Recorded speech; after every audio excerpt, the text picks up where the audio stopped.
তৃণমূলের উদ্যোগে স্বেচ্ছায় রক্তদান শিবির সোমবার উখড়া সন্ন্যাসী কালী মন্দির প্রাঙ্গণে পঞ্চায়েত সদস্য কাজল পাণ্ডের নেতৃত্বে ও Durgapur sub divisional volunteers blood donation অ্যাসোসিয়েশনের উদ্যোগে রক্তদান শিবির আয়োজিত হয়। উপস্থিত ছিলেন পঞ্চায়েত সদস্য কাজল পাণ্ডা, ব্লাড ডোনেশন অ্যাসোসিয়েশনের সদস্য সহ তৃণমূল কর্মী সমর্থকেরা। এদিন প্রায় 50 জন রক্তদান করেন।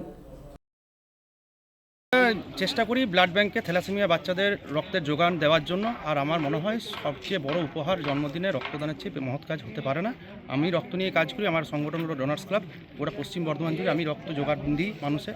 তো সেই ভাবনা থেকে এই ভাবনা যে জন্মদিনে একটা ভালো কিছু করা হয়, তা এর থেকে ভালো হয়তো আর কিছু হয় না। আমাদের পাড়ায় দুটি বাচ্চা কিছুদিন আগেই মারা যায়, তাদের স্মৃতি রক্ষার্থে, স্বর্গীয় মোহনলাল ব্যানার্জির স্মৃতি রক্ষার্থে, শ্রেয়া ব্যানার্জির স্মৃতি রক্ষার্থে এবং সৌরভ মুখার্জির স্মৃতি রক্ষার্থে এবং আমাদের সকলের অভিভাবক কাজল পাণ্ডের জন্মদিনকে উদ্দেশ্য করে আজকের এই শিবির।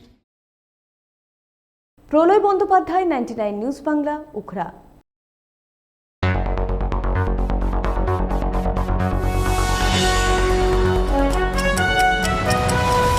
আপনারা দেখছেন 99 নিউজ বাংলা। বদলাবো আমরা।